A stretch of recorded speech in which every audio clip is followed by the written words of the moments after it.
वेळेच्या बाबतीत ते अत्यंत काटेकोर होते. हं. जर तुम्हाला त्यांनी सांगितलं, की मी सकाळी 6 वाजता येणार आहे हो. हेलिपॅडवरती किंवा विमानतळावरती. तुम्ही खात्री बाळगा, ते 5:30 ते 5:45च्या मध्येच तिथे हजर असायचे. ब्लॅक बॉक्स डिझाईननीच असा बनवलेला असतो कंपनीनी, की कितीही मोठा अपघात झाला, कितीही आग लागली, ते किती पाण्यात खोल बुडाला, तरी तुम्ही त्याचा डेटा रिट्रीव्ह करू शकता. टायटॅनियमचं केसिंग असतं. 1700 डिग्री पर्यंत ते केसिंग होल्ड करू शकतं. फ्रान्सचं एक विमान अटलांटिक महासागरात कोसळलं होतं ब्राझीलवरून पॅरिसला येताना. एअरबस जातीचं. बरं. आणि त्याचा ब्लॅक बॉक्स जवळ-जवळ 1 वर्षांनी त्यांनी समुद्रातून रिट्रीव्ह केला होता. मनुष्यबळची कमतरता. जेव्हा तुम्ही रेग्युलेटर बनवता, तेव्हा तो फुल्ली इक्विप्ड पाहिजे. तुम्ही जर सँक्शन केलेत, की 100 लोकं पाहिजेत तिथे, तर 100 लोकं पाहिजेत तिथे. पाहिजेत. खरंय. आणि अशा अपघाताच्या वेळेला बाहेरून तुम्ही घ्या ना. अगदी. सरकारकडे खूप पैसे असतात. असं नाहीये, की गव्हर्नमेंटकडे पैसे नसतात. बरोबर. हां, अशा गोष्टींसाठी तुम्ही पार्ट टाईम लोकं घेऊ शकता इन्व्हेस्टिगेशन करायला. नमस्कार, मी प्रशांत कदम. अजित पवारांच्या विमान अपघाताबद्दल ज्यांच्या कोणाच्या मनातल्या शंका अजून मिटलेल्या नाहीयेत आणि बरेच प्रश्न ज्यांना पडतायत, त्या सगळ्यांनी ही मुलाखत आवर्जून ऐकावी, हे सुरुवातीलाच सांगतो. 28 जानेवारीला बारामतीमध्ये हा विमान अपघात झाला आणि त्याच्यानंतर ज्या गोष्टी समोर येतायत, त्याच्यातून प्रश्न संपण्याऐवजी अधिक वाढत चाललेले आहेत. व्ही-एस-आर कंपनीच्या 4 लिअर जेटवरती नुकतीच उड्डाणासाठी बंदी केंद्र सरकारनं घातलेली आहे. पण ही बंदी सुद्धा उशिरा झाली का? अजून कडक कारवाई हवी होती का? याच्याबद्दलचे प्रश्न कायम आहेत. रोहित पवारांच्या आत्तापर्यंत 4 पत्रकार परिषदा झालेल्या आहेत आणि त्या पत्रकार परिषदांमधून त्यांनी डी-जी-सी-ए, त्याच्यानंतर विमान वाहतूक मंत्रालय आणि एकूणच एअर ऑपरेट करणाऱ्या ज्या यंत्रणा आहेत, त्या सगळ्यांच्या बद्दल अतिशय गंभीर प्रश्न निर्माण केलेले आहेत आणि म्हणूनच या संपूर्ण वादाचं जर तुम्हाला नेमकं आकलन हवं असेल, तर याच्यातल्या काही टेक्निकल गोष्टी ज्या आहेत, मुळात बेसिक काय आहे हे नीट समजून घ्यावं लागेल आणि तेच समजून घेण्यासाठी आज माझ्यासोबत आहेत कॅप्टन संजय कर्वे, जे महाराष्ट्र सरकारचे माजी मुख्य वैमानिक होते. आणि अजून एक बाब विशेष सांगितली पाहिजे, ती म्हणजे दिवंगत नेते महाराष्ट्राचे उपमुख्यमंत्री अजित पवार यांच्या सोबत पायलट म्हणून स्वतः कॅप्टन संजय कर्वे यांनी अनेकदा प्रवास केलेला आहे. त्याच्याबद्दल पण आपण त्यांना विचारूच. पण आत्ता हे जे चालू आहे आणि हा विमान अपघात जो आहे तो महाराष्ट्राला विसरता येणार नाही. कारण या विमान अपघातानं महाराष्ट्रानं जे गमावलेलं आहे त्याच्यातून आपल्याला काहीतरी धडा घ्यावा लागेल आणि असे विमान अपघात आपल्या देशामध्ये याच्या आधी होऊन सुद्धा आपण धडा का घेत नाहीये, आपल्याकडं सुरक्षेचे उपाय नेमके कडक का होत नाहीयेत, याच्याबद्दलच्या देखील अनेक शंका मनामध्ये आहेत. सुरुवात करूयात. कॅप्टन कर्वे सर, सगळ्यात पहिल्यांदा तर आपण एका ताज्या घटनेपासून सुरुवात करूयात. आत्ता अ, 4 लिअर जेट जे आहेत व्ही-एस-आर कंपनीचे, त्याच्यावरती बंदी घातली गेलेली आहे. खरं तर म्हणजे याच्या आधी सुद्धा रोहित पवारांच्या पत्रकार परिषदेमध्ये हा उल्लेख आलेला होता, की जेव्हा ऑक्टोबर 2023 मध्ये याच कंपनीच्या याच लिअर जेटचा एक अपघात झालेला होता. त्याच्यानंतर ई-ए-एस-ए, जी युरोपातली एअर सेफ्टी एव्हिएशन संदर्भातली कंपनी आहे, संस्था आहे, त्यांनी या कंपनीचं थर्ड कंट्री ऑपरेटर हे लायसन रद्द केलेलं होतं. एका अपघातानंतर त्यांना लगेच जाग आली. आपल्याकडं अजितदादांच्या इतक्या मोठ्या अपघातानंतर 28 दिवसांनी ही कारवाई होतीये आणि ती देखील पुरेशी आहे की नाही याच्याबद्दलचे प्रश्न निर्माण होतात. तर तुम्हाला या कारवाईबद्दल पहिल्यांदा काय म्हणायचं? सर्वात आधी सर्व प्रेक्षकांना नमस्कार. गेले 2 महिने हे भारतीय विमानचालनासाठी अत्यंत वाईट राहिलेले आहेत. अजितदादांचा एक अपघात झाला. मध्ये मग 2 ट्रेनिंग विमानं कोसळली. त्यात नशिबाने कोणी गेलं नाही. परवा एक ॲम्ब्युलन्स सर्व्हिसचं विमान कोसळलं झारखंडमध्ये. त्यात दुर्दैवाने सगळेजण गेले. आणि काल रात्री पुन्हा पवनांचा पोर्टब्लेअरपाशी एक अपघात झाला. त्यात सुद्धा नशिबाने सगळेजण वाचले. पण एकूणच हे गेले 2 महिने आपल्यासाठी किंवा एव्हिएशनसाठी हे वाईट राहिलेले आहेत. अजितदादांचा जो अपघात झाला आणि ज्या लिअरजेट विमानाने ते प्रवास करत होते. लिअरजेट विमान हे एक सर्टिफाईड विमान आहे आणि परदेशात बरेच ठिकाणी वापरतात. हं. लक्षात घेण्यासारखी बाब ही आहे, की आपल्याकडे आपण साधारण असं म्हणतो, की अरे, कुठलाही अपघात झाला, की विमान 20 वर्ष जुनं होतं, 25 वर्ष हो. जुनं होतं. विमानाचं आयुष्य हे इंजिन अवर्स आणि एअरफ्रेम अवर्स ह्याच्यावरती अवलंबून असतं. हे साधारण 5,000 तास, ज्याला आम्ही टीबीओ म्हणतो, म्हणजे टाईम बिटवीन ओव्हरऑल. ओके. आणि एअरफ्रेमचं पण तसंच असतं, टाईम बिटवीन ओव्हरऑल. जे उत्पादक कंपनी ठरवते. म्हणजे हं. ह्याच्यात डीजीसीए किंवा इयासा किंवा एफए ह्याचा कुणाचाही रोल नसतो. ते उत्पादक कंपनी ठरवते, की एवढे तास झाले, की पूर्ण इंजिनचं ओव्हरऑल करायलाच पाहिजे. बरोबर. आणि हे ओव्हरऑल कंपनीच्या किंवा फॅक्टरीच्या ऑथराइज्ड एजन्सीकडून किंवा कंपनीला परत पाठवून करावं लागतं. हं. आणि आतापर्यंतच्या अनुभवावरून असं बघितलेलं आहे, की कुठलंही इंजिन टीबीओसाठी गेलं, की साधारण त्यातल्या 80 ते 85% भाग बदलले जातात. म्हणजे ते इंजिन किंवा विमान हे प्रॅक्टिकली नवीन असल्यासारखं होतं. बरं. आता हे जे लिअरजेटचा हा जो अपघात झालेला आहे बारामतीमध्ये, अत्यंत दुर्दैवी आहे. आता त्याच्यावर बरेच लोकं कुशंका घेतायत. त्यातल्या मला राजकीय वक्तव्यावर पडायचं नाही आहे. हो. पण एक जो सगळीकडे प्रवाह जो हिंडतो आहे वर्तमानपत्रात किंवा दूरचित्रवाणीच्या माध्यमातून, की हे वैमानिकांनी आत्महत्या केली असेल किंवा जाणून-बुजून केलं असेल, या मताच्या मी पूर्णपणे विरुद्ध आहे. बरं. मध्ये एक मतप्रवाह होता, की एव्हिएशनमध्ये एटीसी जेव्हा वैमानिकाशी बोलते, तेव्हा वैमानिक ते जे काय बोलतो किंवा सांगतो ते रिपीट करतो, ज्याला आम्ही रीड बॅक म्हणतो.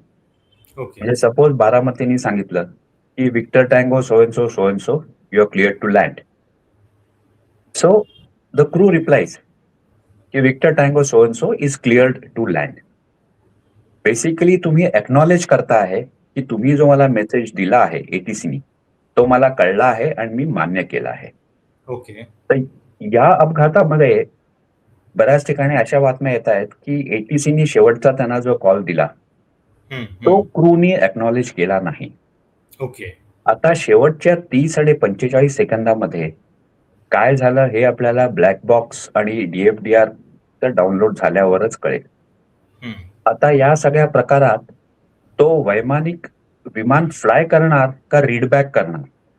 जर ओके. इमर्जन्सी खरंच असली आणि लँड करतो आहे, तर रीड बॅक हे दुय्यम होतं. बरं. एअरक्राफ्ट सेफली लँड करणं हे जास्त महत्वाचं होतं. म्हणजे आम्हाला ट्रेनिंगमध्ये सुद्धा सुरुवातीपासून आमच्या मनात बिंबवलं जातं, हं, इन हं, केस ऑफ इमर्जन्सी, हं. First action is एव्हिएट.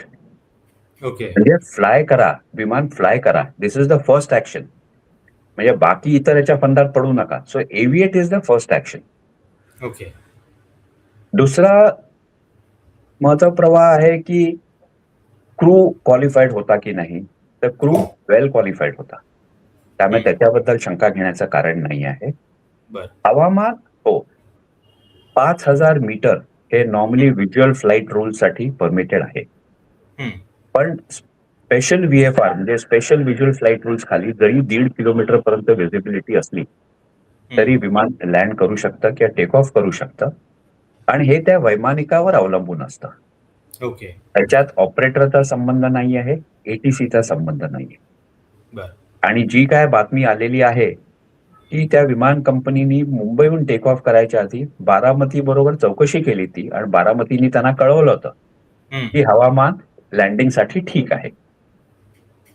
ह्याच्यामध्ये आता फक्त एक बाब जी लक्षात घेण्यासारखी आहे, की बारामतीसारख्या ठिकाणी जेव्हा तुम्ही व्हिजिबिलिटी बघता, ती हं. रनवे व्हिज्युअल रेंज असते. म्हणजे तुम्ही रनवेवर उभं राहून आपल्या आय लेव्हलला जिथपर्यंत आपल्याला दिसू शकतं, ती दृश्यता आपण घेतो. बरं. विमानातून जेव्हा तुम्ही येता, तेव्हा ज्याला आम्ही स्लॅन्ट व्हिजिबिलिटी म्हणतो, म्हणजे अँग्युलर व्हिजिबिलिटी. हं, हं, हं. अँग्युलर व्हिजिबिलिटीचं आकलन बारामतीसारख्या विमानतळावर काहीही एड्स नसल्यामुळे करता येणं ओके. शक्य नाही आहे. बरं. त्यामुळे ही दाट शक्यता आहे, की जरी रनवे व्हिज्युअल रेंज 1.5 किलोमीटर किंवा 3 किलोमीटर असली, तरी स्लॅन्ट रेंज किती होती, हे आपल्याला हं. खात्रीपूर्वक कोणीही सांगू शकत नाही. बरोबर.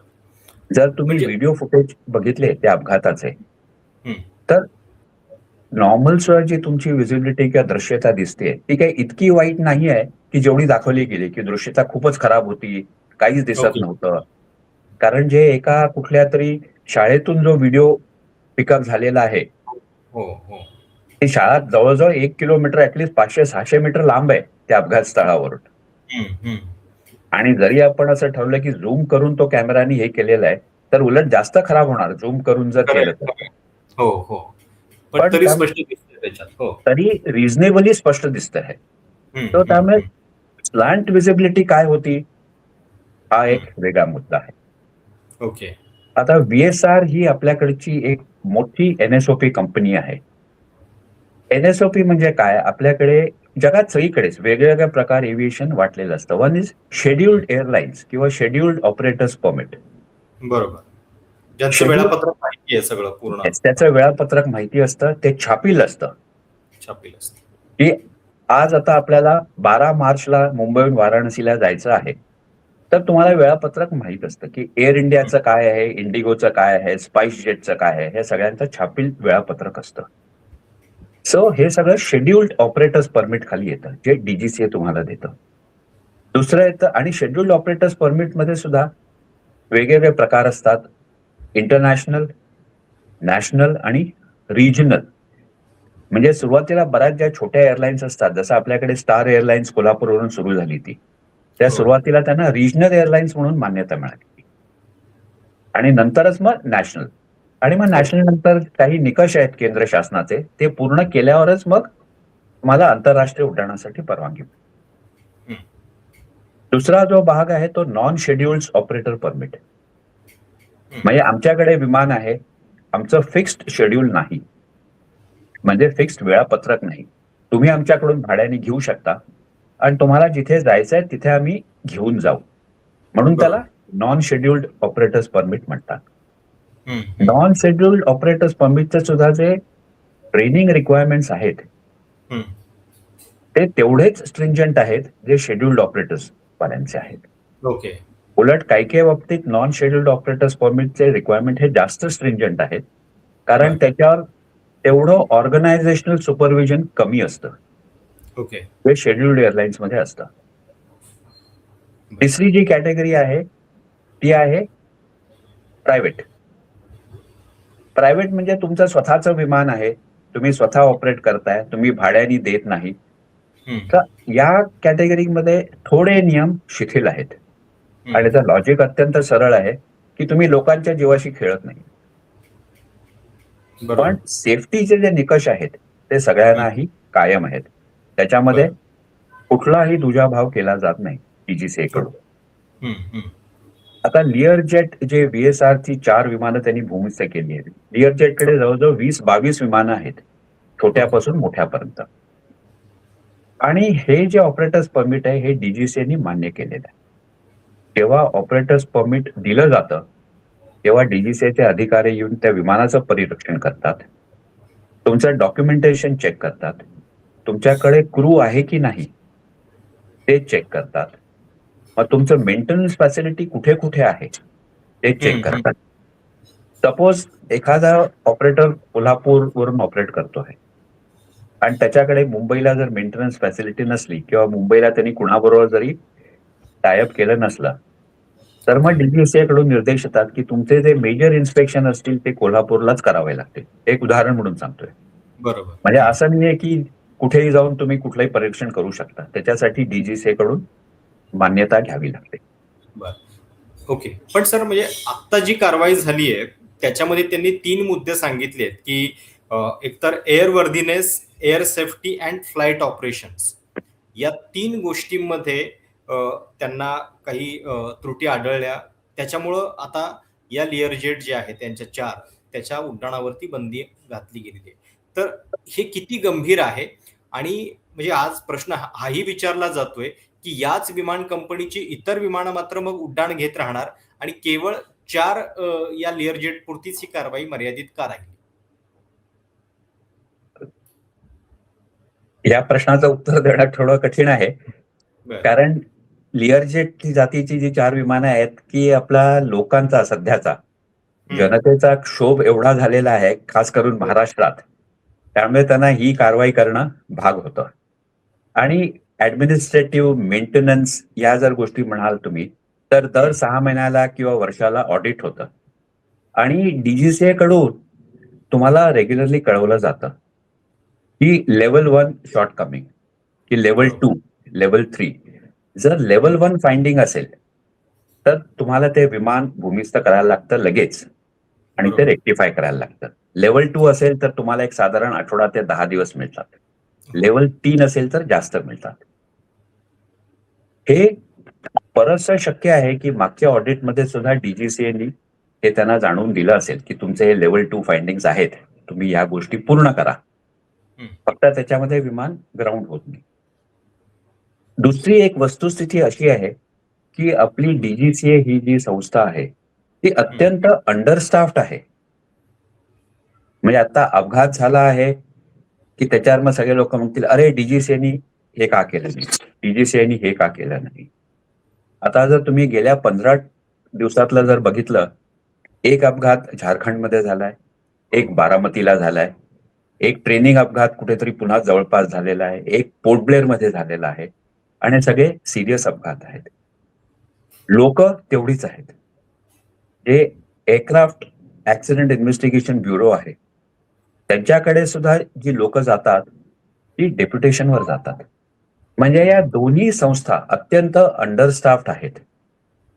जेव्हा तुम्ही म्हणता की the regulator must have teeth, जर त्याला खरे खरे दात नसले तर ऍटलिस्ट त्याला कवळी तर लावून दिली पाहिजे ना तुम्ही. खरंय. जर आणि ही दातच नसले तर तो चावणार कसा. हे इतक्या मोठ्या अपघातानंतरचं आपण म्हणजे ह्या जर गोष्टी असतील अंडरस्टाफ्ड असणं, तर त्याच्या संदर्भातल्या गोष्टी खरं तर तातडीनं व्हायला पाहिजेत म्हणजे. हो बरोबर आहे. पण काय होतं की जोपर्यंत अपघात होत नाही तोपर्यंत कुठल्याही सरकारी विभागात साधारण मनोवृत्ती अशी असते, काम चालू आहे ना, मग ठीक आहे. आपण जरी प्रपोजल पाठवलं की त्या डिपार्टमेंटने प्रपोजल पाठवलं की मला 10 माणसं अजून हवी आहेत. तर मनुष्य स्वभाव असा आहे आपल्या देशामध्ये, आपण पहिला प्रश्न काय विचारतो, मग इतके वर्ष कसे काम करत होता. हो, हो. खरंय. आता हे कुणाच्याही लक्षात येत नाही. इतके वर्ष काम करताना आपल्याकडे उड्डाण क्षमता किती होती आपली, आपल्याकडे किती विमानतळं होती, किती विमानं होती आणि आता ती किती पट वाढलेली आहेत. तर त्याचप्रमाणे करस्पॉन्डिंगली तेवढी मॅनपॉवर ही वाढलीच पाहिजे. आता जर तुम्ही या घटकेला डीजीसीए मध्ये गेलात तर त्यांचे जे अवेलेबल स्ट्रेंथ आहे ती ऍज इट इज 50 आणि 55% आहे सँक्शन स्ट्रेंथ पेक्षा. आणि त्यातले सुद्धा 15% लोक या 5 ठिकाणी आता विखुरलेले आहेत ऍक्सिडेंटसाठी. ओके. म्हणजे ऍक्च्युअली ऑन ग्राउंड की जे मॉनिटर करतायत ते लोक किती आहेत हा तुम्हीच कल्पना खरंय. करा. म्हणजे त्यामुळेच ह्याच्यात कदाचित इतका वेळ लागतोय. म्हणजे प्राथमिक अहवाल सुद्धा आपल्याकडे आता 1 महिन्यानंतर येतोय. म्हणजे विदेशामध्ये हे अहवाल जे आहेत ते प्रिलिमिनरी रिपोर्ट खूप तातडीने येतात असं मी काही बातम्यांमध्ये वाचलं. तर आपल्याकडे हा प्रायमरी अहवाल यायला सुद्धा आता इतका वेळ लागतोय. सर त्याच्याबद्दल बोलतानाच मला अजून एक तुम्हाला प्रश्न विचारायचा आहे. काही दिवसांपूर्वी जेव्हा रोहित पवारांची पत्रकार परिषद झाली, एक मुद्दा खूप इथं चर्चेला गेला, की या विमानाचा ब्लॅक बॉक्स जो आहे तो डॅमेज झालेला आहे, खराब झालेला आहे, अशा पद्धतीच्या ज्या क्लॅरिफिकेशन्स आल्या पीआयबी कडनं. तर हा ब्लॅक बॉक्स किती अपवादात्मक परिस्थितीमध्ये डॅमेज होतो, जळतो आणि या विमानाच्या बाबतीत ते झालेलं असू शकतं का? तुमचं मत काय? ब्लॅक बॉक्स डिझाईननीच असा बनवलेला असतो कंपनीनी की कितीही मोठा अपघात झाला, कितीही आग लागली, ते किती पाण्यात खोल बुडाला तरी तुम्ही त्याचा डेटा रिट्रीव्ह करू शकता. टायटॅनियमचं केसिंग असतं, 1700 डिग्री पर्यंत ते केसिंग होल्ड करू शकतं. आणि या चित्रांमध्ये जर तुम्ही बघितलं, म्हणजे जी प्रसार माध्यमांनी प्रसारित केली आहे सगळीकडे, तर विमानाचा टेलचा भाग हा व्यवस्थित आहे. हो. आणि नॉर्मली ब्लॅक बॉक्स हा टेल कोन मध्येच ठेवलेला असतो, कारण अपघात जे होतात त्यात टेल कोन साधारणपणे एवढा पूर्णपणे डॅमेज होत नाही जेवढा पुढील भाग होतो. त्यामुळे ब्लॅक बॉक्स डॅमेज होण्याची शक्यता कमी आहे. हे असू शकतं की आपल्याकडे जी लॅब आत्ताच इनॉग्रेट केली आहे दिल्लीला त्यांनी मागच्या वर्षी, त्याच्यामध्ये अजून तेवढी केपेबिलिटी आली नसेल की डॅमेज ब्लॅक बॉक्स मधून आपण डेटा रिट्रीव्ह करू शकू. कारण डॅमेज ब्लॅक बॉक्स मधून सुद्धा डेटा रिट्रीव्ह करता येतो. जर तुम्हाला आठवत असेल, काही वर्षापूर्वी जवळजवळ 10 वर्ष झाली, एअर फ्रान्सचं एक विमान अटलांटिक महासागरात कोसळलं होतं ब्राझीलवरून पॅरिसला येताना, एअरबस जातीचं. बर आणि त्याचा ब्लॅक बॉक्स जवळजवळ 1 वर्षांनी त्यांनी समुद्रातून रिट्रीव्ह केला होता. 1 वर्षानंतर जवळजवळ 1 वर्षांनी. आणि तरी बर त्याचा संपूर्ण डेटा दे कुड रिकव्हर.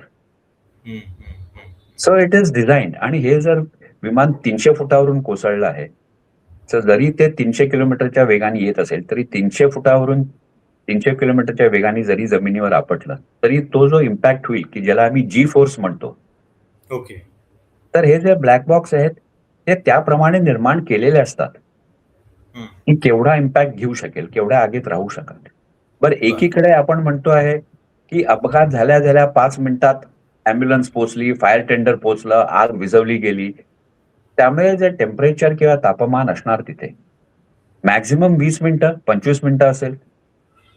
म्हणजे मग या दोन्ही बातम्या एकमेकांची मेळ खात नाहीत. बरोबर एक तर बरोबर ह्याचा अर्थ विमान कोसळल्यानंतर 30-35 मिनिटं काहीच झालं नाही. पण तसं तर वाटत नाही, कारण लगेच आपल्याला व्हिडिओ कव्हरेजमध्ये दिसतंय, की लोक लगेच धावत आलेली आहेत, सुरू हो आहे का. सो बरोबर शक्यता ही अशी आहे, की आपल्याकडे जी फॅसिलिटी आता नवीन उघडलेली आहे, त्याच्यामध्ये ती केपेबिलिटी नसावी, की डॅमेज्ड ब्लॅक बॉक्स मधून डेटा बर रिट्रीव्ह करता येईल. बर पण त्याच्यासाठी आपल्याकडे काही आंतरराष्ट्रीय पर्याय नक्कीच असू शकतात, म्हणजे दुसरीकडं देऊन या संदर्भातल्या गोष्टी करता येऊ शकतात.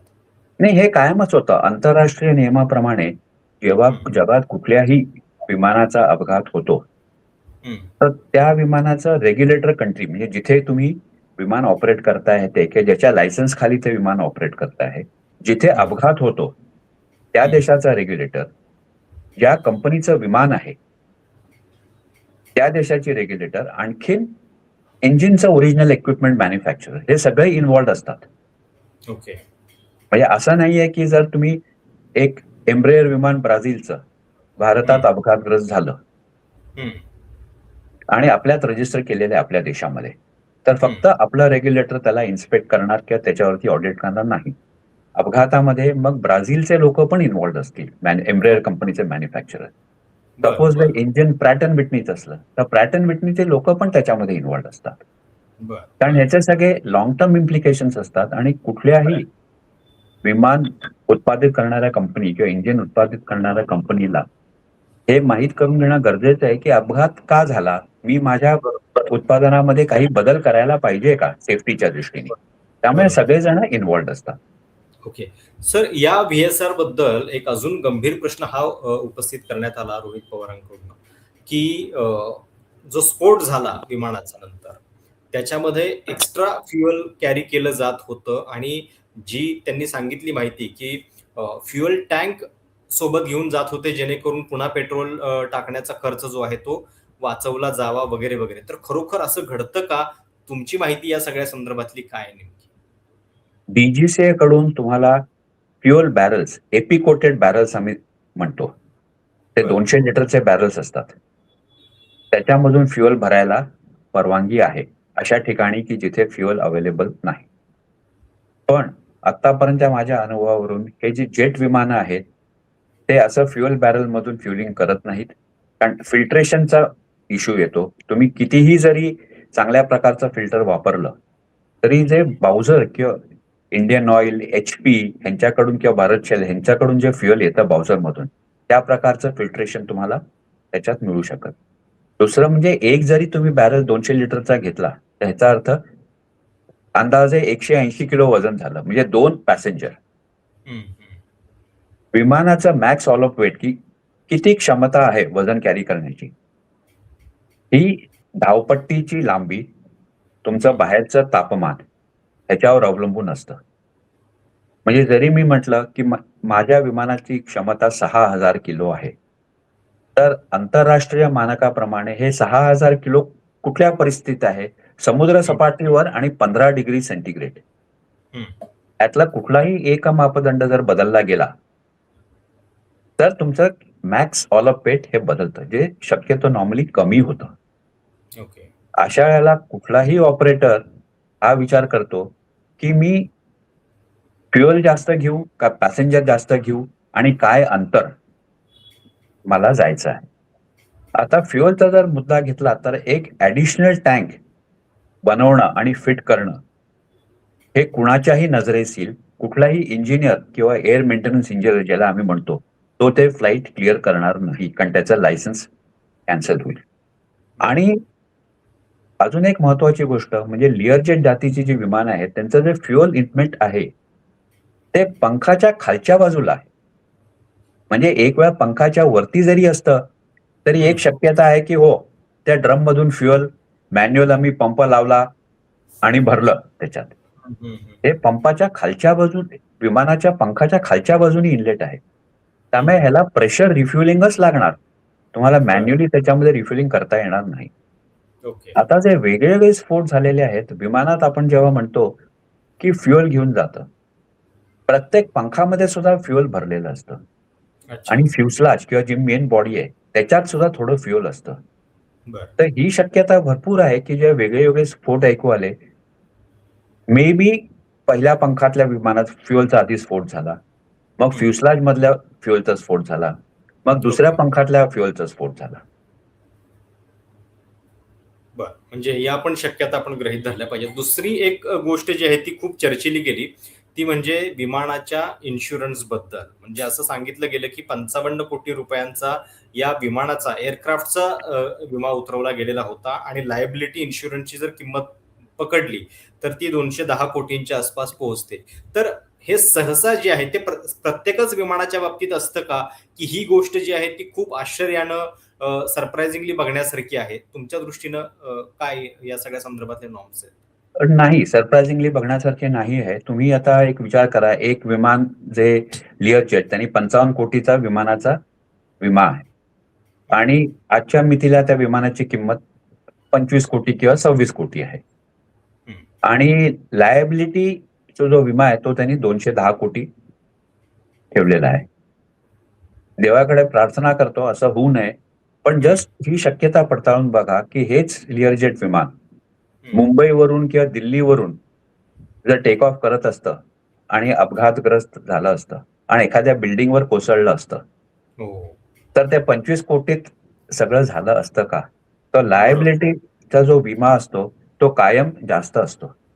कारण ते विमान कुठे कोसळेल, किती डॅमेज होईल, याची आपल्याला काहीच कल्पना नसते किंवा काही शक्यता नसते. आणि 55 कोटी किंवा मार्केट व्हॅल्यू 25 कोटी असताना 55 कोटीचं विमा का केला? याचा अर्थ असा नाही की तुम्हाला तो अपघात घडवून आणायचा होता. आपल्याकडे आपण जेव्हा वाहन विकत घेतो, त्या वाहनाच्या सुरुवातीला 15 लाखाचं वाहन असलं, तर पुढच्या वर्षी डेप्रिशिएट होऊन इन्शुरन्स कंपनी सांगते की आम्ही तुम्हाला 12.5 लाखाचाच इन्शुरन्स देऊ. हो. आणि त्याचं प्रीमियम 40,000. आणि खाली एक टीप असते, की तुम्हाला हे जर वाढवून हवं असलं, तर 40,000च्या प्रीमियमच्या जागी आम्ही तुम्हाला 60,000 प्रीमियम. बरोबर. ह्याच्यामध्ये आपण सर्वसामान्य मनुष्याला काय म्हणतो, की 20,000 देऊन जर मला ओरिजिनल कॉस्ट रिकव्हर होत असेल, तर मी का देऊ नये 20,000? त्यावेळेला कोणी असं विचारत नाही, की अरे तुझी डेप्रिशिएटेड व्हॅल्यू जर गाडीची 10 लाख आहे किंवा 6 लाख आहे, तर तू 10 लाखाचा विमा का करतोय? किंवा कोणी इन्शुरन्स कंपनीला पण विचारत नाही, की तुमचीच डेप्रिशिएटेड कॉस्ट जर एवढी आहे, तर तुम्ही ऍडिशनल पैसे घेऊन का हे करताय? त्यामुळे त्याच्याबद्दल एवढा वाद घालण्यात अर्थ नाहीये. म्हणजे 25 कोटी विमानाची किंमत होती आणि तुम्ही 50 कोटीचा विमा केला आणि लायबिलिटी 210 कोटी केली आहे. याचा अर्थ तुम्हाला अपघात घडवून आणायचा होता. हे म्हणणं पूर्णपणे चुकीचं आहे. बऱ्याच टेक्निकल गोष्टी सर तुम्ही आता क्लिअर केलेल्या आहेत. पण म्हणजे आता अपघातानंतर ज्या वेगानं तपास व्हायला पाहिजे किंवा तिथं ज्या गोष्टी समोर यायला पाहिजे होत्या, त्याच्यामध्ये थोडासा फरक दिसतोय का? म्हणजे मी जे इंट्रोडक्शनमध्ये म्हटलं, की तिकडे EASA फक्त 2023च्या एका अपघातानंतर याच कंपनीचं TCO रद्द करतं. आपल्याकडे मात्र त्या अपघाताचा सुद्धा 2023चा अजून फायनल रिपोर्ट आलेला नाहीये आणि प्लस आता सुद्धा जी कारवाई होतीये ती थोडीशी हळूहळू होतीये, असा सुद्धा एक सूर आहे. तर त्याच्याबद्दल म्हणजे जे फरक आहेत आपल्याकडं आणि इतर देशांमध्ये त्याच्याबद्दल काय सांगाल? तुम्ही जे म्हणालात ते पूर्णपणे मान्य आहे, की इतर सगळ्या देशांमध्ये अपघात झाल्यावर साधारण आठवडाभर किंवा 10 दिवसात प्रिलिमिनरी रिपोर्ट येतो हम्म. आणि डिटेल्ड रिपोर्ट सुद्धा लगेच येतो. आणि तो डिटेल्ड रिपोर्ट म्हणजे खरंच डिटेल्ड असतो की त्याच्यामध्ये शंकेला काहीही जागा नसते. आपल्याकडे या सगळ्या गोष्टींना खूप वेळ लागतो. काही काही वेळेला एवढा वेळ लागतो की जेव्हा तो रिपोर्ट येतो वर्तमानपत्रात तेव्हा लोक विसरून जातात की हे हो, खरंय. कशाबद्दल आहे, की हे अगदी काय आहे. अगदी. आणि मग आपण बरेच असं म्हणतात, जाऊ दे ना, 2 वर्ष झाली ना होऊन, कुठे वाचत बसा, काय करा. यातलं एक प्रमुख कारण हे आहे की आपल्याकडे अजून विमान अपघात एवढा सिरियसली घेतला जात नाही. हम्म, हम्म, हम्म. दुसरं पुन्हा मी सांगतोय, मनुष्यबळची कमतरता. जेव्हा तुम्ही रेग्युलेटर बनवता तेव्हा तो फुल्ली इक्विप पाहिजे. तुम्ही जर सँक्शन केलेत की 100 लोक पाहिजेत तिथे, तर 100 लोक पाहिजेत तिथे. पाहिजेत. खरंय. आणि अशा अपघाताच्या वेळेला बाहेरून तुम्ही घ्या ना. अगदी. सरकारकडे खूप पैसे असतात. असं नाहीये की गव्हर्नमेंटकडे पैसे नसतात. बरोबर. अशा गोष्टींसाठी तुम्ही पार्ट टाइम लोक घेऊ शकता इन्व्हेस्टिगेशन करायला. बरोबर, बरोबर. आणि हे करत असताना तुमचं रोजचं जे दैनंदिन काम आहे, लायसन्सिंग करणं, ऑडिट्स करणं, रजिस्ट्रेशन करणं, हे तर तुम्ही थांबवू शकत नाही. अगदी. आपण गृहीत धरूया की या अॅक्यूट शॉर्टेज ऑफ मॅनपॉवर मध्ये सुद्धा त्यांनी जर वेळेवर हे 10 दिवसात जर रिपोर्ट दिला आणि त्यामध्ये लायसन्सिंग डिले झालं, एअरवर्दीनेस ऑडिट डिले झालं, तर आपण सामान्य माणसं काय म्हणणार? अहो, एकीकडे तुम्ही साईटवर म्हणता की आम्ही 1 आठवड्यात लायसन्स इश्यू करू, 15 दिवस झाले अजून काहीच होत नाहीये. हम्म, हम्म, हम्म. की त्यांना सुद्धा कुठेतरी तो समन्वय साधणं भाग आहे. मी काही डीजीसीएची बाजू घेत नाहीये, पण जसं आपण म्हणतो ना, डेव्हिल्स ऍडव्होकेट, द बरोबर. डेव्हिल ऑल्सो नीड्स अन ऍडव्होकेट. हम्म, हम्म, हम्म. की प्रत्येक वेळेला तो चुकीचा असतोच असं नाही आहे. बरोबर. अर्थात जेव्हा अपघात होतो तेव्हा त्याची प्राथमिक माहिती किंवा प्राथमिक अहवाल हा वेळेवर येणं अपेक्षित आहे. हम्म. नुसतंच लोकांच्या दृष्टीने नाही, तर त्या विमान कंपनीच्या दृष्टीने, उत्पादकाच्या दृष्टीने, सगळ्यांच्या दृष्टीने हे अपेक्षित आहे. आणि जो पूर्ण अहवाल येतो तो डिटेलमध्ये पाहिजे. जसं तुम्ही म्हणताय, लिअरजेटचा जो मुंबईला अपघात झाला, हो, हो. तो जवळपास सेम सिच्युएशन मध्ये झालाय. फरक फक्त एवढा आहे की मुंबईला सगळे नॅव्हिगेशनल एड्स असून सुद्धा त्याचा अप्रोच चुकला. बारामतीत नॅव्हिगेशन एड्स 0 आहेत. ओके. हा एवढाच फरक आहे. म्हणजे पण तुमचं मला म्हणणं पूर्णपणे मान्य आहे की जर तुम्ही लिहून ठेवलेलं आहे किंवा तुम्ही मान्य केले की एवढ्या दिवसात येईल, तर तेवढ्या दिवसात तो अहवाल आला पाहिजे. आता माझ्या माहितीप्रमाणे केंद्र सरकारने सांगितलंय की या महिन्या अखेरपर्यंत म्हणजे 28 तारखेपर्यंत आम्ही प्राथमिक अहवाल बरोबर. देऊ. 1 महिन्याच्या आत देऊ असं ते म्हणाले. त्या 4 दिवसावर आहे, आपल्याला कळेल की बरोबर. खरंच 4 दिवसावर येत आहे का काय आहे. आणि त्या अहवालामध्ये नेमक्या काय गोष्टी समोर येत आहेत त्याच्यावरती सुद्धा बरीच चर्चा नंतर करावी लागेल. सर, जाता जाता एक शेवटचा प्रश्न. तुम्ही स्वतः अजित पवारांच्या सोबत अनेकदा म्हणजे त्यांना घेऊन प्रवास केलेला आहे, तुम्ही विमान चालवलेलं आहे त्यांचं. तर कसे होते अजित दादा एक विमान प्रवासी म्हणून, आणि त्यांच्या काही आठवणी या विमान प्रवासाशी संदर्भात तुमच्या काय आहेत? दादांबद्दल लोकांचं मत साधारण असं होतं की ते अत्यंत पटकळ होते. माझं वैयक्तिक मत असं आहे, ते स्पष्ट वक्ते होते. म्हणजे ही लव्ह कॉलिंग अ स्पेड अ स्पेड. आता आपल्या देशाच्या राजकीय परिस्थितीमध्ये कुणालाही स्पेडला स्पेड म्हटलेलं आवडत नाही. खरंय, खरंय. की तो एक थोडासा त्यांच्या बाबतीत म्हणजे लोकांमध्ये जी विचारसरणी होती त्यांच्या बाबतीत ती तशी होती. वेळेच्या बाबतीत ते अत्यंत काटेकोर होते. जर तुम्हाला त्यांनी सांगितलं की मी सकाळी 6 वाजता येणार आहे हेलिपॅड वरती किंवा विमानतळावरती, तुम्ही खात्री बाळगा ते 5:30 ते 5:45च्या मध्येच तिथे हजर असायचे. म्हणजे शेवटी मला त्यांना सांगावं लागलं की सर तुम्ही एवढ्या लवकर येऊ नका. ऍज अ वैमानिक आम्हाला स्ट्रेस यायला लागतो, कारण कुठल्याही उड्डाणाच्या आधी सगळे वैमानिक विमानाची पुन्हा चेकअप करतात, जरी इंजिनियरनी चेक केलेलं असतं तरी. पण त्या बाबतीत मात्र ते एकदा त्यांना सांगितल्या करायचे. तुम्ही कुठलेही इन्स्ट्रक्शन्स द्या की सर सीट बेल्ट सोडू नका किंवा सीट बेल्ट वापरा, त्याच्यावर त्यांनी कटकट करायचे, पण कधीही त्यांनी त्याच्यावर आक्षेप घेतलेला नाही. त्यामुळे जर नियम आहे, कोणीतरी मान्य केलेला आहे, तर तो आपण पाळला पाहिजे. त्यामुळे मला पटत नाही हा नियम, पण जर नियम आहे, तर आपण हा पाळला पाहिजे.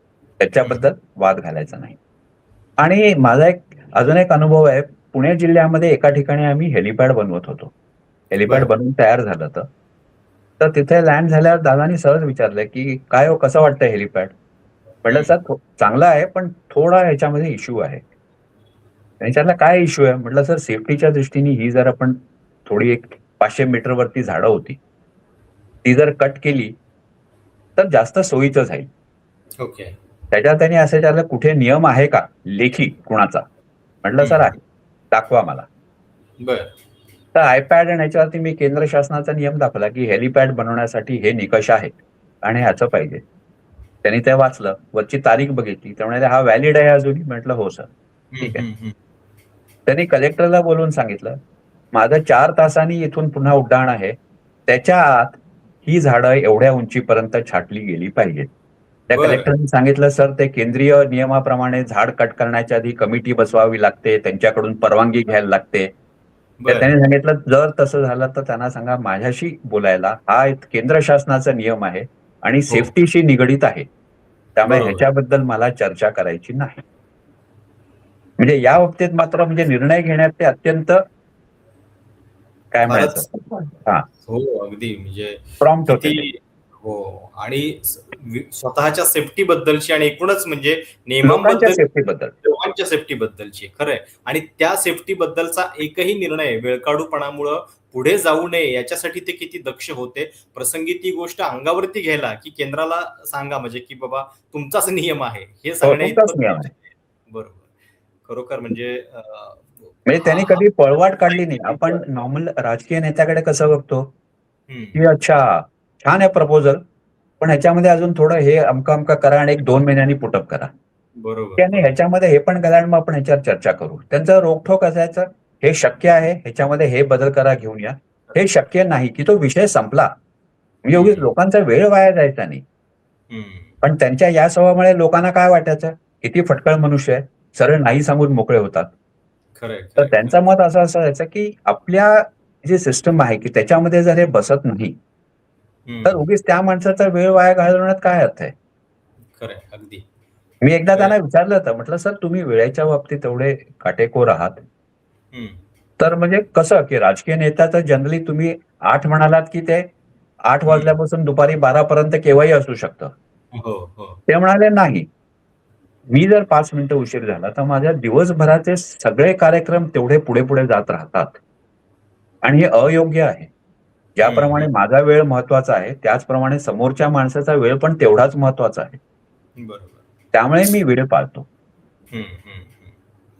नाही आणि हा हेलिपॅडचा तुमचा किस्सा तर फारच म्हणजे चटका लावून जाणार आहे, गहिवर आणणार आहे, की कसे होते अजितदादा आणि आज समजा जर त्या अपघातातून ते वाचले असते महाराष्ट्राच्या सुदैवानं, तर काय वेगानं त्यांनी स्वतः निर्णय घ्यायला लावले असते, हे याच्यातनं स्पष्ट होतंय.